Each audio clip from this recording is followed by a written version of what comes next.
At first, there were no human rights. If you were in with the right crowd, you were safe. If you weren't, well, you weren't. But then a guy named Cyrus the Great decided to change all that. After conquering Babylon, he did something completely revolutionary. He announced that all slaves were free to go. He also said people had the freedom to choose their religion, no matter what crowd they were a part of. They documented his words on a clay tablet known as the Cyrus Cylinder. And just like that, human rights were born. The idea spread quickly to Greece, to India, and eventually to Rome.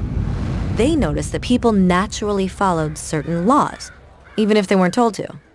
They called this natural law, but it kept getting trampled on by those in power.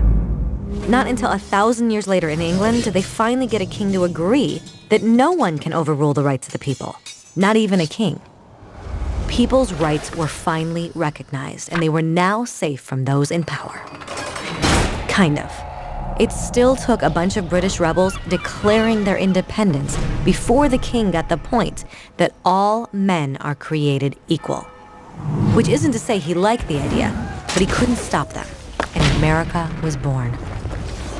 The French immediately followed with their own revolution for their own rights. Their list was even longer, and they insisted that these rights weren't just made up. They were natural. The Roman concept of natural law had become natural rights. Unfortunately, not everyone was so thrilled.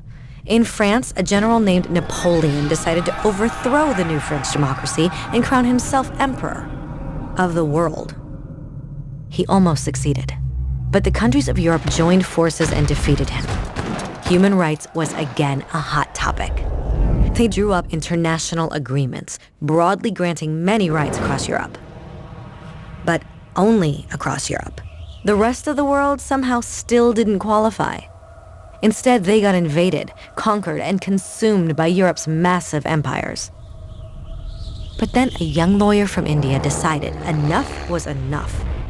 His name was Mahatma Gandhi, and in the face of violence, he insisted that all people of Earth had rights, not just in Europe. Eventually, even Europeans started to agree. But it wasn't going to be that easy. 2 world wars erupted. Hitler exterminated half the Jewish population of Earth in horrifying Nazi death camps. And all told, 90 million people died. Never had human rights been so terrifyingly close to extinction. And never had the world been more desperate for change. So the countries of Earth banded together and formed the United Nations. Their basic purpose was to reaffirm faith in fundamental human rights, in the dignity and worth of the human person. But what were human rights? Were they the proclamations of Cyrus, the natural laws of Rome, the declarations of France? Everyone seemed to have a slightly different idea of what human rights should be. But under the supervision of Eleanor Roosevelt, they finally agreed on a set of rights that applied to absolutely everyone. The Universal Declaration of Human Rights. The French concept of natural rights had finally become human rights. So, in summary, at first, only a few lucky people had any rights, until one of those guys decided, hey, other people should have some rights too, which was great, except not everyone agreed. And it only took a few thousand years of fighting and declarations and more fighting until everyone finally agreed that human rights should apply to everyone.